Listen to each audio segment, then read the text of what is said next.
Hello everybody, hope you're doing well. My name is Jonny, also known as JDFM, and I am here today for FM Scout as one of their guest creators. Today we're going to be talking about player traits, how to use them, which ones to use, and I'll show you one or two which are massively overpowered and will literally change your season. If you do like today's video, make sure you drop a sub on the FM Scout channel and like the video. Any comments you've got, drop them down below and myself or the team will pick them up. And if you like what you see from myself, hop on over to my channel, link is down below. You're more than welcome. Let's get into the video. Okay, let's dive into these player traits, and there's only one place to start, the Czech First Division, of course, and my beloved Jilava, which is part of the Godfather save over in my channel. So first on the list, I'm going to show you exactly how to set up a player trait. This is so simple, but again, it's an area of training that not a lot of people dive into. My preferred format, you dive into training, hit individual, and sort by position. It just gives you a little bit more clarity as you're running through it. So let's have a look at these player traits. You want to come over here to the attributes and click on discuss new trait. You will have your selection of coaches there, no doubt. These are my wonderful coaches in Czechoslovakia. So we have 5 sections, if you will. For a goalkeeper, it is slightly different. We click on Mikkel Lankman and we click on traits and choose one of these. You just have 3, because obviously asking a goalkeeper to do flicks and tricks is going to end in tears. So let's go for one of our star players. We've got a lovely boy up top here, Leonardo Rocca, my target man. Let's discuss a new trait. So there's 5 areas. The first area is movement training. Now this is where you want your players to be when you're attacking, where you're defending, and you're in transition. And it's a key area. If you want your players to stay wide or to maybe cut inside, this is where you can come. So for example, with my striker, as a target man, it makes sense that I want him to come deep to collect the ball and be that focal point for the other players to bounce off. So personally, that's what I would choose for movement training. Give it a go. Okay, the next area is your passing training, and this is vital. We all go into our team training and we choose short passing, direct passing, when in reality, when that player's got the ball at their feet, they're going to go to their player trait. And this is where you can choose how your team is going to play. So it would make sense that if you're going to go for a shorter passing style, that you want to get your players to play a simple passing game. None of your midfielders booting it long. Get them to play a simple passing game. Get the shorter passing game and team instructions. It all links together. It makes perfect sense. And the next area up is finishing training, which we're obviously going to link onto our strikers or our shadow strikers, or maybe even our inside forwards. People who are going to be in positions on the pitch where they want to score. Now, what I would suggest here is looking at those individual stats in the players and marrying these up. For example, if we had a striker with say 50 or above long shots, you want to tell them to start taking long shots wherever possible, because they're going to get a good opportunity of scoring. Another key area when it comes to finishing is composure. We've got so many strikers who've got 15 finishing and their composure is like, what, 6? If you can train your striker with low composure to place his shots in the corner of the net, you are more than likely to get an end result. Okay, and after the glitz and the glamour of all those finishing traits, we move on to the defending ones. And as you can see, there's 3. We don't want our defenders to do an awful lot on the pitch. We want to keep it nice and simple. And the reality is, with these 3 traits, they're all linked around tackling and marking opponents.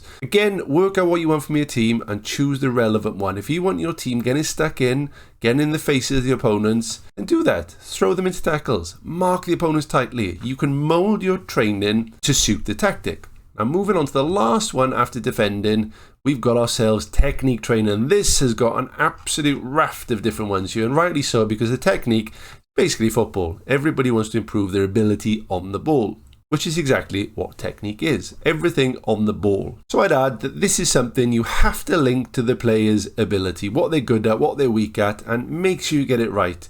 If you've got a defender who's got terrible dribbling, bad composure, do not ask him to bring the ball out of defence, because it will end in tears.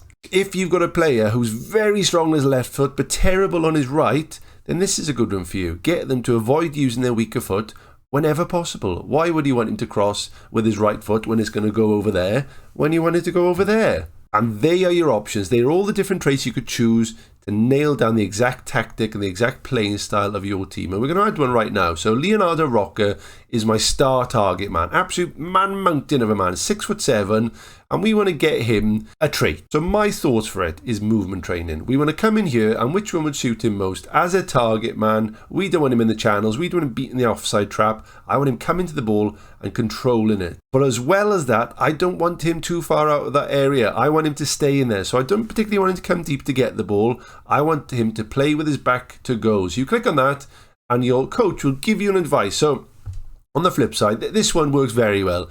This trait that suits strong players like him, fantastic. End the quick chat. Let's go to a centre-back. Okay, so we're on one of my centre-backs, and I'm going to choose a terrible idea. I want my centre-back to play 1-2s. And he will come in and say, that's a terrible idea, boss. Don't you dare do that. You will ruin this team for the rest of your life. You still have the option to veto him. You're the manager. You can click on, I trust your opinion, so don't bother starting the training, and say, all right, I agree with you. You can convince him with your managerial prowess to say, I have much greater experience of what benefits a player game, and you should give it a go. May end in disaster, but it's on you. Or, and this is quite a good one, you can get them to suggest the traits that they believe will work. So we've got our centre-back, and he thinks that he should stick to a simple passing game, which in hindsight is probably more valuable than playing 1-2s out the back. And even then, you can still veto him. You can still say, nah, I'm going to do it. And there you have it. My centre-back is going to start learning to play 1-2s. It'll be in green there, and when he learns how to do it, you get an email notification pop up, and this will appear in white.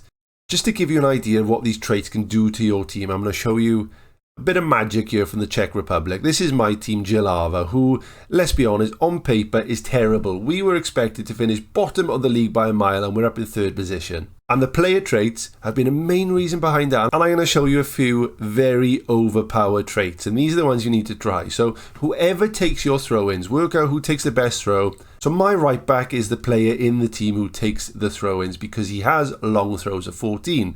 Now the one trait you add to a player with this is, of course, possesses long flat throw. This is single-handedly the most overpowered player trait in the game. You essentially get a corner when it should be a throw-in. I'll show you an example now. Here's the first example. My right back with 14 long throws, and I've trained him for the long bullet throw, and this is what we're going to get out of him. Let's hit play and watch this together, and watch this absolute rocket of a throw-in, and we're talking, that's arrived here at the back post, mind.